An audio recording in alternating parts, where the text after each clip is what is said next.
Hello everybody, we're going to get started. Welcome to Dinner with the Doc. My name is Brittany and I'm the Marketing and Outreach Coordinator for the Project Wellness Company.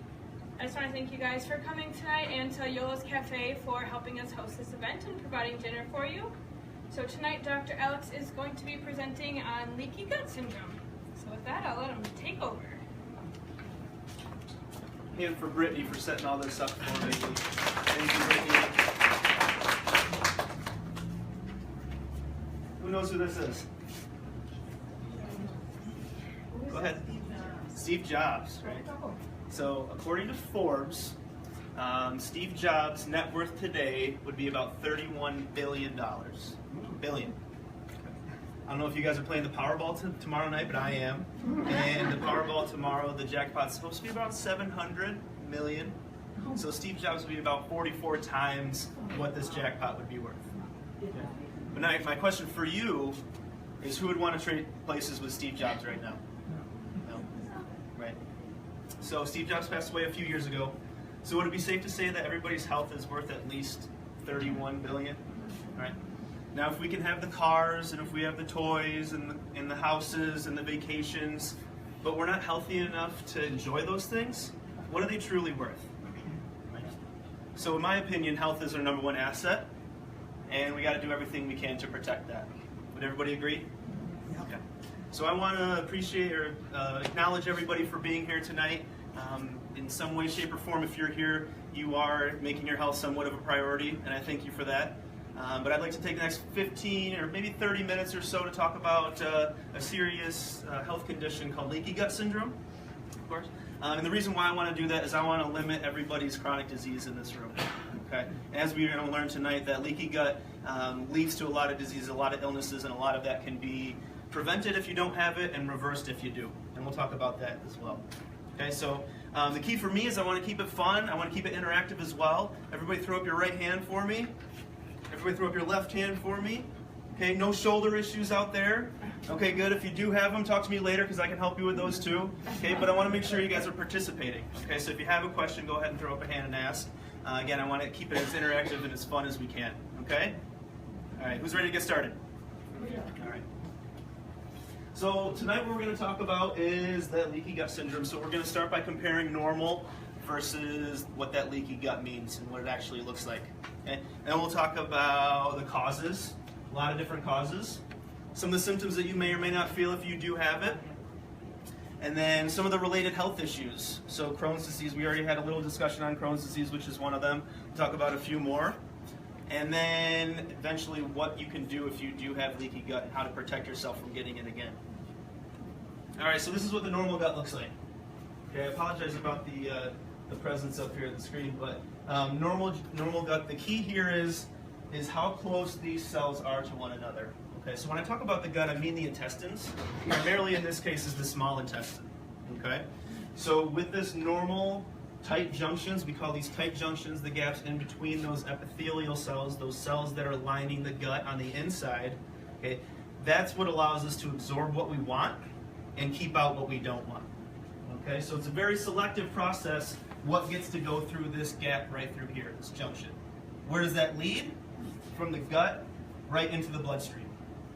Okay, so that's the whole goal of the intestine, is to absorb all the good into the blood so we can use it in our system and keep out the bad. And what do I mean by the bad? We're going to talk about that here in a second. So this is what healthy looks like, but of course we're not here to talk about the healthy stuff. We're here to talk about the bad stuff. So what is leaky gut? Something like that where you just leak out on the floor? No, of course not, right? So the thing with leaky gut is it's difficult to describe, it's difficult to diagnose, and as I was explaining to Warren and Kathy earlier, it's not like a broken arm. It's not you either have it or you don't. Okay, I want you to think of it more like a spectrum. It's kind of like inflammation. Everybody has a little bit to some extent, and most people can do okay with just a little bit, but what happens when you get a little more? And then you get a little more, and you don't do anything about it, and you get a little more, and you let it maintain and stay that way for 5, 10, 15, 30 years. Okay? That's when we start to get some of those issues. Okay? So the leaky gut is we take those tight gut junctions and we separate them. Okay? So those cells in the gut lining, they become damaged. We're going to talk about the causes of how they get damaged. They might break open and they separate. And then what happens when they separate open and they get damaged? Everything from the inside of the intestines that we were trying to keep out is able to leak into the bloodstream. Everybody following me so far? Okay, so what are the things that we were trying to keep out? Okay, this is the toxins. We'll talk about toxins a lot tonight. Okay, this is also food particles that haven't been broken down enough for us to absorb, so larger food particles. Okay, it's also bacteria. You have both good and bad bacteria that live in the gut that can go right into the bloodstream. Okay, and then the digestive enzymes. So the enzymes that are supposed to be there but are supposed to stay inside the gut can leak out and get into the bloodstream and cause problems down the road as well.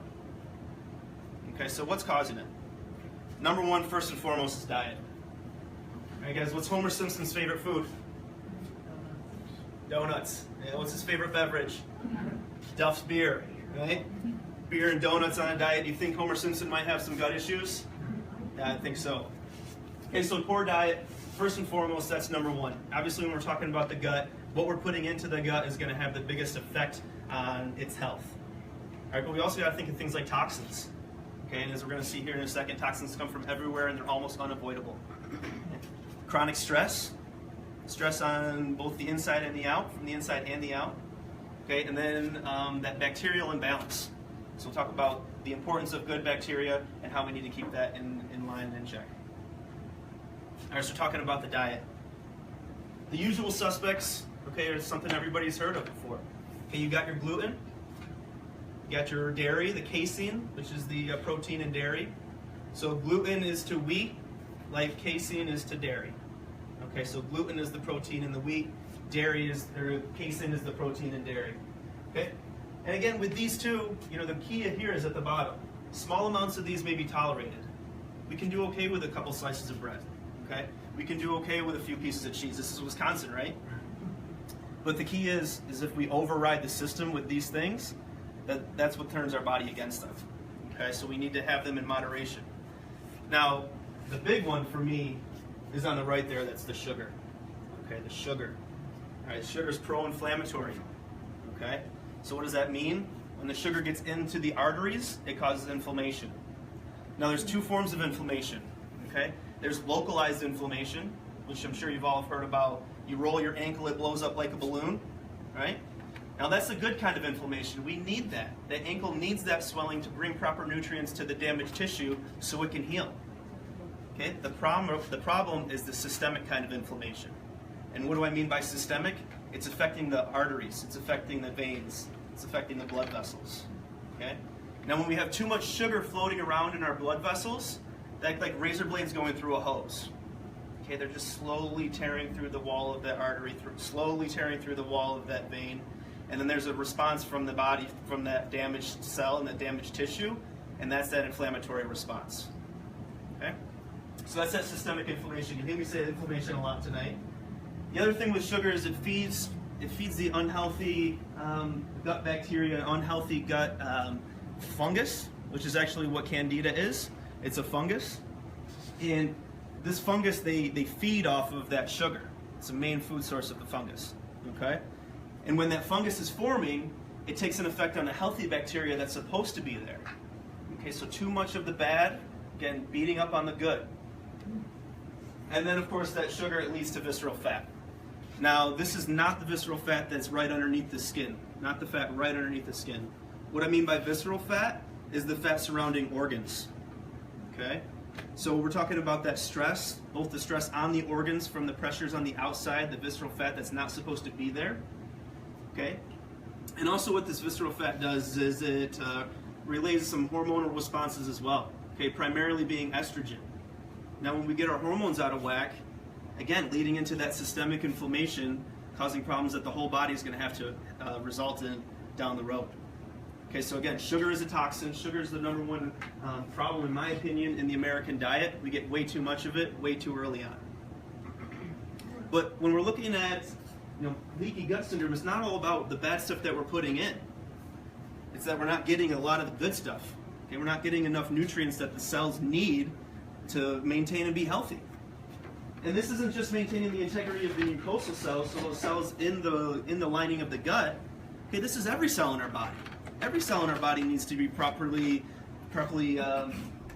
fed the nutrients that it needs in order to live a full life, right? So the things like the zinc and the magnesium, and then your macronutrients like proteins, okay, probiotics, antioxidants, and as well as proper hydration. Okay, who thinks a standard American diet provides all of these at all times? Okay. You sure nobody has shoulder problems? Because I don't see any hands up. Okay, all right, so we're not getting enough. All right, toxins really come from everywhere, and they get in the body by 3 ways. Okay, so when we either eat them, we either breathe them in, or we absorb them through our skin. Okay, and we know where they come from. We ingest them, the pesticides, all the sides, insecticides, herbicides, suicides, homicides, all those sides. Okay, none of them are good for us. The antibiotics. Okay, antibiotics is a tough one. Okay, because we need them. We wouldn't want to live in a world without them. The problem is when people abuse them.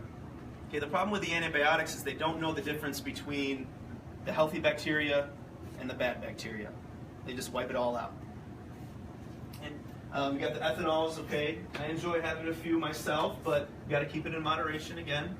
You know, the fluorides, the food additives. Who knows what this one is, BPA? Who's heard of that before? BPA, what is it? It's a plastic. Exactly.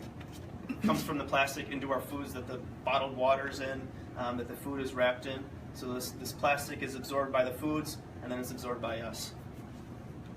And then, of course, there's trans fats, which have thankfully been outlawed, and the sugar as well. Sugar is a toxin.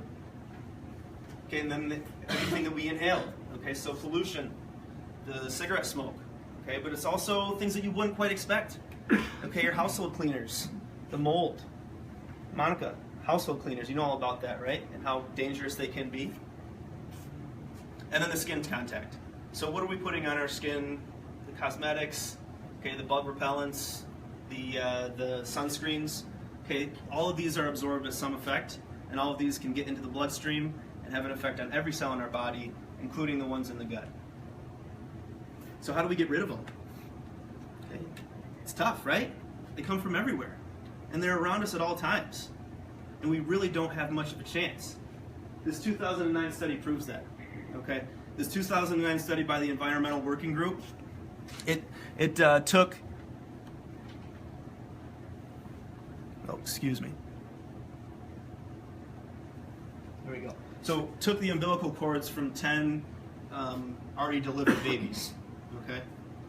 It analyzed the blood in those umbilical cords and found over 200 chemicals in those umbilical cords, coming right from mom to child. Okay. Now most of you are patients in the office, but there are a lot of you that aren't.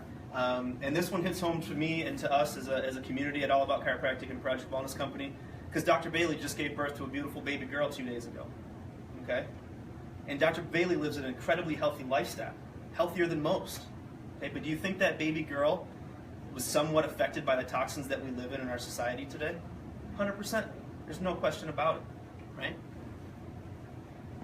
Now down here, this is the big question mark, okay? Now, oh, come on in, Sherry. Hey, come on in, Sherry. Come on in. Come on in. David just Okay. Oh, no worries, no worries. Food's in the back. Help yourself. Oh, thank you. Okay. Okay. So again, down here, this is the big question mark. This is a tough one. Okay, because I'm not a pediatrician, okay, but I like to think I'm a doctor with some common sense. Now, if you're pumping over 200 chemicals into a baby that hasn't even been born yet, do you think they're going to develop some issues maybe early on in life? Maybe. So some of the common ones that are going on right now in today's population of children: asthma, the ADD, the allergies, okay, the autism, the ADHD, the autoimmune diseases. And guys, this is just the A's. We didn't even get to the L's for leaky gut syndrome. Okay? But my question is, where do these come from? We don't really know.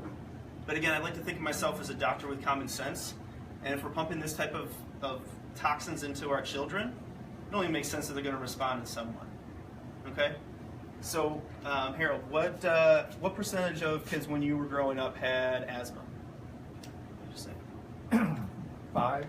5%. About 5%. Yeah. Now it's more like probably 1 in 5. Okay. I suspect so, and increasing. Yeah, yeah. Now, even when I was a kid, there was maybe 2 kids in my class, with asthma, class of 20 or so. Okay. How about autism? Hardly ever heard of it, probably, right? Yeah. Now it's about 1 in 50, 1 in 60 or so, depending on who you ask. Okay. Do you think those numbers are going up or going down? Going up. All right, let's talk about chronic stress. So chronic stress, when we're talking about the nervous system, there's 2 main pieces of the nervous system. Okay, you got your parasympathetic and you got your sympathetic. Now the one that's functioning the most in a healthy individual is the parasympathetic. This is when we're calm. This is the rest and digest. Okay? It slows our heart rate down and it helps increase the digestive process. It helps increase the intestinal mobility. Okay? And the gland activity, and allows us to digest properly. All right? But the problem is, in today's society, stress is a huge issue, right? Thanks to Steve Jobs, we literally live in a world where we carry a computer and we're always connected to somebody through our pocket, right? And so that chronic stress turns on this sympathetic nervous system. Okay, so why do we have it? It was necessary back when Caveman Joe had to get away from the grizzly bear, right? This is the fight or flight response. Okay, so what happens when Caveman Joe has to get away from the grizzly bear? Does he need to digest the Happy Meal he just had? No, of course not, right? Does he want a slow heart rate? No, so these things flip-flop. Okay, and only one of these can be in control at a time. So when we're stressed, which we're stressed way too much in this country, I think it's safe to say, this fight or flight mechanism is at somewhat a moderate level. Okay? When that sympathetic nervous system is taken over, that digestion slows down, and say we just ate that Happy Meal, it's going to sit in our stomach longer, in our gut longer than it should. Right? Now, how many patients here have seen that 7-year-old Happy Meal that we have in our office? Right? You guys knew I was bringing that up, right? Yeah. 7-year-old Happy Meal. Now, for the non-patients, maybe some of you have had a hamburger and some fries. One of the fries slips out of the bag and you find it in your car a few months later. Okay? What does it look like when you do find it? It looks good as new, right? Still a fry, right? The mold won't grow on it, okay? The bugs won't eat it, but we do, okay? And again, this is an exaggeration because not all of us eat Happy Meals, but no matter what the food is that we're eating, if we let it sit in the gut for too long because we have sympathetic tone and we're too stressed, that food is going to rot, that food is going to turn into something that's toxic to our gut and our lining, and that food is going to cause problems. Okay? So take a look at this. So the parasympathetic nerves, they're at the top and the bottom of the nervous system. All right? I'm a chiropractor. You know I had to throw a spine in here somewhere. Yes. Right? Now the sympathetic nerves, these are right in the middle. Okay?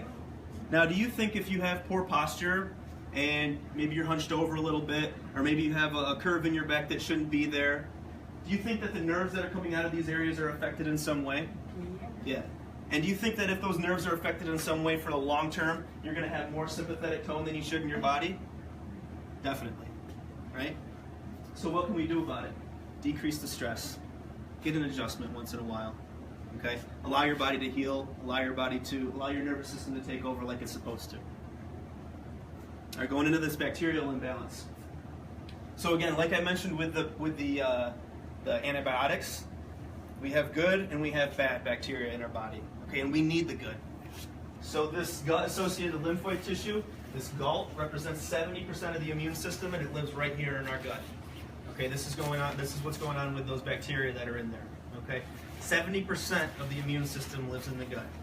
Why? Because all those toxins that we ingest, all that bad food that we ingest. Okay? The GALT, yep. That's just an acronym. So the gut-associated lymphoid tissue. Okay, come on in. Thank you. You're welcome. There's food in the back. Go ahead and help yourself. Okay. Okay, so we need this healthy bacteria because it fights off the bad. But we need it to be balanced. Okay, we need it to be balanced. And when we get this dysbiosis, it's this imbalance between the good bacteria versus the bad. Okay, where does it come from? Yeah, it can start at birth. Okay, if mom has a bad gut, you think baby might have a bad gut? Could be, right? C-section is also an issue because we gain a lot of the immunity through natural birth. Thank God Bailey was able to have a natural birth being 10 days late. But the other causes, okay, again, the big one is those antibiotics. Okay, when we put antibiotics in our body, and again, I don't want to bash the medical community because we need that, okay, but it's like napalm. It doesn't tell the difference between the good bacteria and the bad. It just wipes out everything. Okay, and especially when we abuse these antibiotics, and if you're like my mom, and I'm sorry, Mom, if you're watching this at home, and you take an antibiotic every time you have a tickle in your throat, okay, that's over-abuse. There's not bad bacteria that we're trying to fight. Okay, so it just wipes out everything. And then over-the-counter medications as well have a big impact on the gut. The stress, we talked about that, and then the lack of probiotic food. So again, it's not just all too much of the bad. A lot of times it's not enough of the good. Okay, so what are the symptoms you might feel if you do have this leaky gut? The big one are the obvious ones. Okay, so you'll get the bloating and the gas, okay, the abdominal pain, but some of them might not be so obvious. Okay, the headaches and the joint pain in other areas besides the gut and the abdomen, and the fatigue, okay? Where do you think that's coming from? Any clues? Systemic inflammation, maybe? If the blood system, the system is overridden with the sugar and the toxins and the things that are leaking into the gut, or out of the gut into the bloodstream, and then they travel throughout the rest of the body, you think maybe if it accumulates in the knee, that knee might be a little bit sore, or if it goes to the brain, that you might get a little bit of a headache, okay? So some of the things that you might not be looking for. And again, some of the other ones are related to the gut, the weight gain and the diarrheas, okay? But the big one here, again, that a lot of people don't really realize is this gut-brain connection and some of the psychological symptoms that you might have from having an unhealthy gut, okay? So this gut-brain connection, where does it come from? Well, there's the enteric nervous system. So we talked about the parasympathetic and the sympathetic. Here's the third one for you. The enteric nervous system, and basically that controls gut function, okay? So, and this is a network of nerves surrounding all of our digestive organs and all of the organs on the inside, okay? So this communicates with the central nervous system, just like any other nerve would, just like the nerve in your hand would communicate with the brain. By central nervous system, I mean the spinal cord and the brain, okay? And then when there's irritation to the GI tract, when there's irritation in the gut, when you have leaky gut syndrome, this enteric nervous system may send signals into the central nervous system and have it go haywire, okay? This can lead to things like mood swings, depression, and anxiety. Whoever thought that those could come from the gut? Okay? Not many, right? And other mental conditions, okay? So again, we're talking about the gut. We're talking about not just digestion. Okay? We're talking about the immune system. We're talking about interactions with the brain and the rest of the body, okay? Some of these things, that you wouldn't quite think are coming from the gut, they actually are. Now, there was a study that I was reading about, and I didn't put it in here, and I believe it was done by Johns Hopkins, and I'll double check on that. But what they did is they took two groups with depression and anxiety type symptoms, and they gave one group a placebo, and they gave one group probiotic, right? So just one little thing they could do to heal the gut, okay? 10 out of 14, I believe was the number, 10 out of 14 in the probiotic group saw depression symptoms decrease, okay? So again, that interaction between the gut and the mind is definitely something there. All right, now this is a huge one. So the autoimmune disorders that come from the gut. So I want to make sure I go slow. I want to make sure everybody understands this because this is where primarily the big connection between the gut and some of the other disorders comes from. Okay, so follow me through this. Normal, healthy gut keeps the bad out, absorbs only the good. Okay, leaky gut lets everything in. Okay, it lets the bad stuff in. Okay, and again, the bad stuff, the toxins, the large food particles, the bacteria, the digestive enzymes, into the bloodstream. Okay, now what's the body's immune system do to those foreign things coming in? It's going to respond to them in some way, right? So that creates antibodies. Okay, and the antibodies are, if you get a thorn pricked on your finger and some dirt gets in there, the antibodies are what's going to attack that dirt and get it out. The immune system response. It's the classic response that we think of.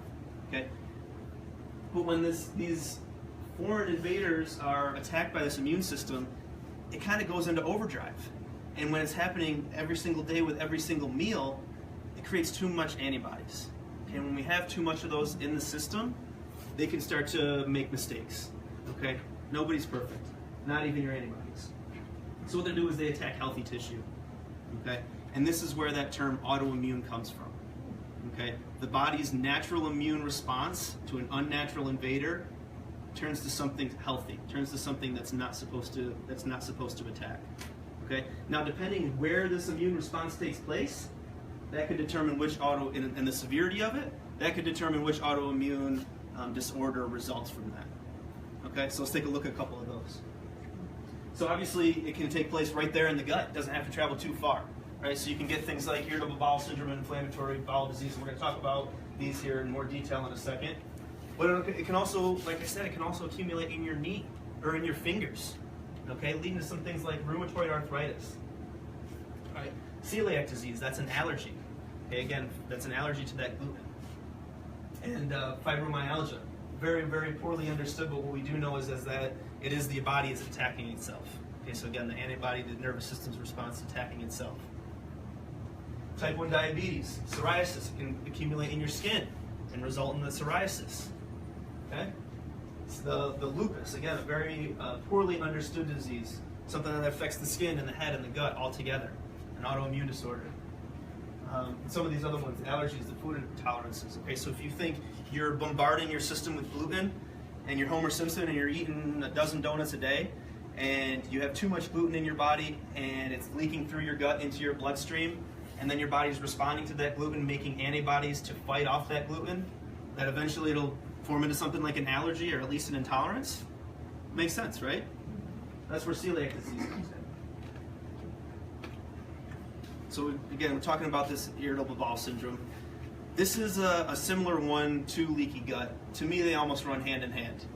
To me, irritable bowel syndrome is a manifestation of leaky gut that's been there for years, and it finally turns into symptoms that somebody can really put their finger on every single day. Okay? So again, what's going on here? It could be all sorts of different symptoms, primarily, things like constipation and diarrhea, the gas, the bloating, okay, the abdominal pain as well.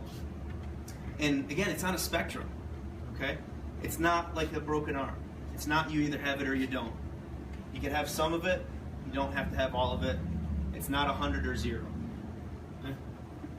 Again, mostly affecting women and young adults, and we don't really know why, but what we do know is it's affecting about 1 in 5. But great question. Great question. That's the next slide here. Irritable bowel is not as severe as that. Okay, so those who may not, have heard Colleen, she asked if it leads into like the colitis and some of the more serious diseases. That's the next one we're going to talk about. Thank you for asking that question. Because that brings me to the inflammatory bowel disease. Okay, another one that's kind of on a spectrum. Okay, we can have a little bit of inflammation and it not manifest into symptoms, but when we have too much of it, we get one of two primary diseases, and these are much more severe than irritable bowel syndrome. Okay, so this is the ulcerative colitis and the Crohn's disease. Okay, and again, where do they come from? Too much inflammation, just a complete override in the gut. And with the ulcerative colitis, you guys know what ulcer is? It's basically a big sore in the tissue that is unable to heal. Okay, and then that can lead to some complications down the road as well. Same thing with Crohn's. Now the difference between the two is ulcerative colitis is that ulcer right on the outer lining, or should I say inner lining if we're talking about the gut, okay? The one closest to the inside of the digestive tract. Just on the inner lining you get that ulcer, not all the way deep through the tissue. The Crohn's disease, that's the difference. This is the inflammation lining the digestive tract, spreading deep into the tissue, deep all the way through that intestine. Okay? Now again, more severe than the inflammatory bowel disease in a big way. Complications, this is the one that leads to colon cancer. Okay? IBS really doesn't. And again, they're kind of on a spectrum. Can IBS turn into inflammatory bowel disease? Absolutely. Can leaky gut turn into IBS, turn into Crohn's disease? Absolutely. Absolutely. The bowel obstruction, the blood clots, the malnutrition because you're unable to absorb. It's too much damage. You're unable to absorb good things through the gut. The toxic megacolon, where the colon actually swells up into an unsafe size. And then the perforated colon, that ulcer gets too deep, as well as dehydration. We know that the purpose of the large intestine, for the most part, is to absorb water back into the system. Okay? So again, when we're talking about these diseases, I want you to make sure you think of them as they're on a spectrum, okay? There can be a little bit and not really be that severe symptomatically, but we don't want as much as, we don't want any at all, okay? Okay, so that's what it is. What do we do about it? What do we do about it? Because like I said, it's like inflammation, and to some extent, just about everybody has it. Okay? Just about everybody has it to some extent. You like that, Christy? Yes, I do. All right. Good news is I studied hard for this presentation, and I have a few ideas. All right, for our approach. Okay, for our approach to healing the gut. First, we got to remove the junk. Okay? We got to get rid of all the garbage. All right, again, that gluten and the sugar are the primary culprits, okay, the usual suspects. All right, so we want to cut those out, minimize them if we can, eliminate them if we can temporarily. Okay, 2 to 4 weeks, allow the body to reset. All right, spicy foods and if caffeine are causing you symptoms, and you know if they are, remove those as well. All right, just get rid of the junk. Then we can replace it. Caffeine. Caffeine. Yeah. But again, it's on a spectrum. Some people can do well with gluten. Some people can't have any. Okay? Some people can do well with spicy foods and caffeine. Some people really can't have any. Processed foods is 2 to 4 weeks, not the gluten and sugar. Well, gluten and sugar are the processed foods. Yep, those are the processed foods I'm talking about. Yep. But don't want to limit it to gluten and sugar. Okay, cheese curds, throw those in there as well. Okay? Okay, so we remove it, remove all the junk, and we got to replace it with some clean eating. Okay? Replace it with clean eating. Now, I could spend a whole nother dinner with a doc on just nutrition and just what you should and shouldn't be eating, okay? But I like to keep it simple. Keep it simple, stupid for myself, okay? So, again, keep it easy. Fruits, vegetables, seeds, nuts, and some lean proteins, okay? Now, some of you guys know I enjoy CrossFit, and one of the most famous coaches in CrossFit, he made it as simple as I can put it, okay? So everybody say it with me. Eat real food. Not too much. Mostly plants. There you go. Okay? There you go. It's that easy. Okay? You follow those guidelines 90% of the time, you're going to be okay. Okay? But we also want to replace them with some gut-friendly superfoods, especially if we are having symptoms with irritable bowel and we know we have to reverse it. Okay? We do have leaky gut and we know we have to reverse it. So we want to get some of these things that are definitely good for the gut, and they're not just not damaging the gut. Okay, so things like the bone broth and coconut products. Fermented food, as much as Alyssa hates that I eat fermented food, I'm still going to do it. Okay, my kimchi, I love it. The fatty fishes, anti-inflammatory with the omega-3s. And then the high-fiber foods, okay, so your avocados and your okras, the raw berries. Okay, so these are foods that are not just not damaging the gut, but they're actually giving things to heal the gut. Avocado, okra, raw berries. And again, this isn't a complete list. It's just throwing some ideas. So just any high fiber. Yep. Now before I move on, I want to say it again. Eat real food, not too much, mostly. Got it. And then we got to repair it, okay? So we take all the bad stuff out. We're starting to do some things to repair the gut, but we've had too much leaky gut for too long and we need a little bit of help, okay? So we want to add some supplementation. We want to fill in the gaps. For those of you that have gone through blood work with me, and a lot of you have in here, a lot of times I talk about you're doing great, but let's fill in the gaps where we can. Okay, this is what I'm talking about here. Okay, so we want to focus on supplements that are going to decrease inflammation and help heal the gut as well. Okay, so the number one thing is omega-3 fatty acids. Okay, couldn't hurt to supplement everybody in America with omega-3 fatty acids. We just don't get enough of them in our diet. All right, great for inflammation decrease, great for heart health, brain health. The list goes on and on. Curcumin, powerful anti-inflammatory, the digestive enzymes that help heal the gut, and then fiber to slow down that process and allow the gut to heal itself again. Okay? Then we got to continue. Which digestive enzymes in general? That's a great question. L-glutamine would be a good one. What was that? L-glutamine. Yeah. Okay. Would be a great place to start. And that's a very good question, Kathy. But again, we can't just say we're putting the supplements and the things in, but continue to damage the system. So you got to keep those pro-inflammatory foods down. Okay, so you still want to limit that processed grains and the processed sugars. Okay, in the grain-fed meats and the vegetable oils. Okay, so you want to keep those to a minimum still. Go ahead. Okay, great question. Curcumin is more for that systemic inflammation. Okay, the inflammation dealing with the whole body. Glucosamine is great for joints. Do them both. Do them both. Okay. And again, guys, I'm a chiropractor. I can't say you don't need chiropractic to have a healthy nervous system. Okay? Can't say it here. You won't hear me saying that. All right, so again, we talked about that sympathetic tone. Want to keep that nervous system under control, keep that stress response down. Okay, allow that parasympathetic nervous system to take over. Okay? And then rebalance. So once we've cleaned out the bad stuff, once we've replaced it with the good stuff, once we've done some things to fill in the gap, then we got to make sure we repair that imbalance, okay? So that healthy balance, that symbiosis between the good bacteria and the bad, remember we need them both. Okay, so this is where your probiotics come in. Okay, quality is key, all right? Got to make sure you trust your brand. I'm not going to tell you to go to Walgreens and pick up any probiotic you see there, okay? Quality is key. You got to make sure you trust your brand. We have a great brand. There are others out there. Okay, make sure you don't buy something that doesn't work. And then survivability is key. Okay, so if you let your probiotics sit on the counter for 2 days and you just keep taking them, and then it's 3 weeks, and then you just keep taking them, those probiotics are going to die. Okay, probiotics are a live organism, and it needs to be kept cool. Okay, so you got to make sure that it was shipped in a cold environment. Go ahead. Can probiotics be kept in the freezer? In the freezer. That's a great question. I would recommend in the fridge. Okay, I'm sure there probably are some brands out there that can be kept in the freezer. I know they have to be kept cold, but I don't know if they can get too cold.